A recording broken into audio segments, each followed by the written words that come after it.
Hello friends, मैं आपका दोस्त डॉक्टर सुनील कुमार और आप देख रहे हैं डॉक्टर कुमार एजुकेशन क्लिनिक।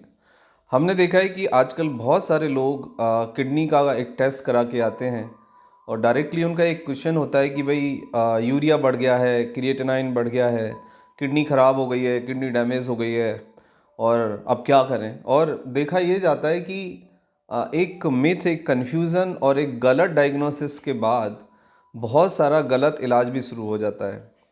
कोई कहता है कि कुछ उबाल के पी लीजिए, कोई पाउडर देता है, कोई देसी दवाई देता है, कोई होम्योपैथिक मेडिसिन लेता है, कोई इंग्लिश मेडिसिन भी लेता है। और बहुत सारे सोशल मीडिया पे आप देखेंगे कि भाई टॉक्सिन्स बाहर निकालने वाले सॉल्यूशन, किडनी और लिवर गंदे हो गए हैं, उसमें इम्प्योरिटीज़ है, उसमें गंदगी जमी हुई है, ये सॉल्यूशन पी लीजिए, इससे साफ़ हो जाएगा। तो इन सारे जो प्रोसेस हैं और इस तरह की जो इलाज हैं, इस तरह की जो सिस्टम है इंडिया के अंदर, उससे किडनी तो ठीक नहीं होती, लेकिन देखा ये जाता है कि किडनी और ज़्यादा डैमेज हो जाती है और किडनी के जो काम करने की जो शक्ति है वो धीरे धीरे डिटेरियोरेट करती है और एक समय आ जाता है कि किडनी डैमेज हो जाती है और फिर डायलिसिस या किडनी का बदलना ही एक ऑप्शन होता है। और डायलिसिस से जुड़ी हुई एक और कन्फ्यूजन कहो या एक भ्रांति कहो, वो ये है कि लोग ये सोचते हैं कि भाई डायलिसिस का मतलब है कि किडनी ख़राब हो गई है और अब डायलिसिस पे यदि हम गए तो उसके बाद वापसी नहीं होगी, ग्रेजुअली किडनी डैमेज हो जाएगी और इससे कोई फ़ायदा नहीं होगा। तो सबसे पहले मैं आपको एक बात बताना चाहता हूँ कि डायलिसिस एक ट्रीटमेंटल प्रोसेस है। ऐसा नहीं है कि भाई आपने डायलिसिस शुरू कर दिया तो आपकी किडनी ख़राब हो जाएगी। जो आपका ब्लड है गंदा, उसको एक साफ़ करने की या क्लीन करने की एक प्रक्रिया है, जिस प्रक्रिया में आपका जो यूरिया और क्रिएटिनाइन जब ज़्यादा हो जाता है, यानी डबल से ऊपर चला जाता है, तो ये एक ट्रीटमेंटल हम इसको प्रोसेस कहते हैं।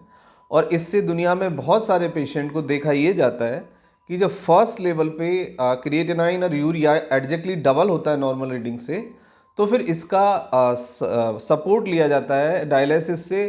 क्रिएटिनाइन को और यूरिया को नॉर्मल किया जाता है। इसका मतलब है दूसरे शब्दों में कि डायलिसिस से आपके किडनी के लोड को, यानी किडनी की जो फिल्ट्रेशन जो कैपेसिटी थी, उसको थोड़ा सा आराम दिया जाता है और लगातार जो किडनी को ज़्यादा काम करना पड़ रहा है, ज़्यादा फिल्ट्रेशन करना पड़ रहा है, यानी यूरिया जो uric acid urea and creatinine जो ज़्यादा बढ़े हुए हैं, वो जब नॉर्मल रेंज में आते हैं तो किडनी के अंदर जो टिश्यू है, नेफ्रॉन है, वो हील करना स्टार्ट करते हैं और वो ठीक हो जाते हैं। आई थिंक लगभग 8 या 10 पेशेंट हैं जो मैंने पिछले 10 ईयर में जिनको ट्रीट किया है और मैंने खुद उनको डायलिसिस के लिए भेजा और उसके बाद उनका बीपी नॉर्मल हो गया, उनका क्रिएटिनाइन नॉर्मल है, उनका यूरिया नॉर्मल है और किडनी की फंक्शनिंग नॉर्मल है और लगभग बिल्कुल दोबारा से डायलिसिस की ज़रूरत नहीं पड़ी। तो डायलिसिस की दो कंडीशंस हैं। एक, किडनी आपकी थर्ड ग्रेड में है, लास्ट स्टेज में चली गई है, सर्वाइवल के लिए आप डायलिसिस करा रहे हैं। एक डायलिसिस है कि जो ट्रीटमेंटल है, यानी कि उससे आपको किडनी की जो प्रॉब्लम है, किडनी की जो बीमारी है, उसको ठीक करने में मदद मिलती है, वो एक इलाज का रूप है। अब दूसरी बात है कि भाई किडनी के खराब होने से क्या ब्लड प्रेशर आता है या ब्लड प्रेशर से किडनी खराब होती है? ये दोनों चीज़ ठीक है। कुछ केसेस में ऐसा देखा जाता है कि आपको ब्लड प्रेशर था, अनकंट्रोल्ड ब्लड प्रेशर, आपने दवाई रेगुलर नहीं ली, आपने परहेज़ नहीं किया, आपने लाइफ स्टाइल नहीं चेंज की, उसका रिजल्ट हुआ कि लगातार ब्लड प्रेशर के बढ़े रहने के कारण आपकी किडनी खराब हो गई। दूसरी कंडीशन कि आपकी किडनी का फंक्शनिंग ठीक नहीं था, इसलिए आपको ब्लड प्रेशर आया।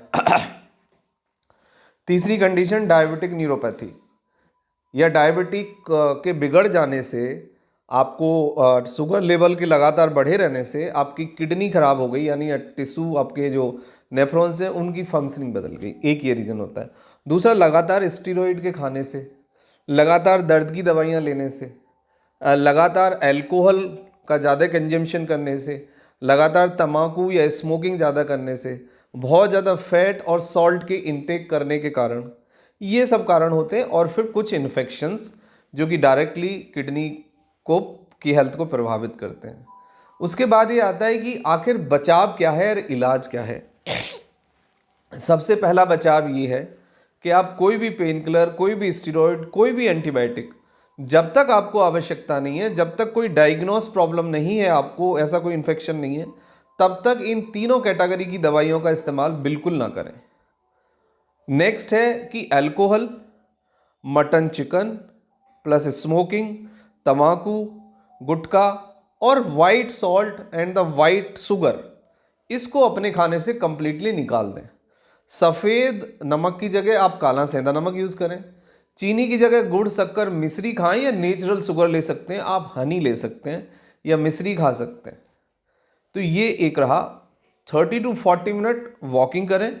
यदि आप ओबीज हो, फैटी लीवर है, तो इमीडिएटली टारगेट करें कि 2 से 5% अपना वेट घटा लें। ग्रीन एंड रेड वेजिटेबल्स लें, प्लस इन्फेक्शन से बचने की कोशिश करें। बाहर गंदा खाना, बाहर गंदा पानी, ये सब खुला हुआ खाना ये अवॉइड करें। यदि कोई फैमिली हिस्ट्री है किडनी डिसीज़ की या लिवर डिसीज़ की या ब्लड प्रेशर की या डायबिटीज़ की या थायराइड की, थायराइड के कारण भी किडनी की जो हेल्थ है वो प्रभावित होती है, तो उसको आप पहचानिए, उसका डायग्नोसिस कराइए, उसकी दवाई लीजिए रेगुलरली और लाइफ स्टाइल को मॉडिफाई करिए।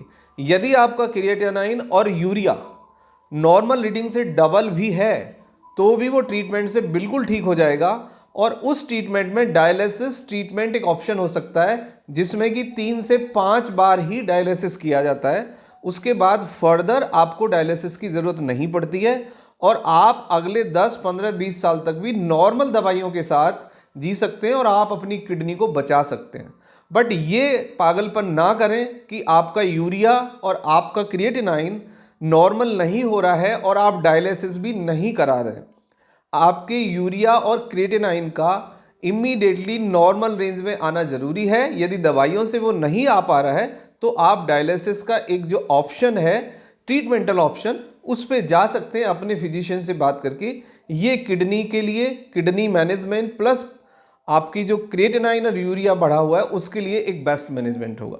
Thank you very much and take care yourself.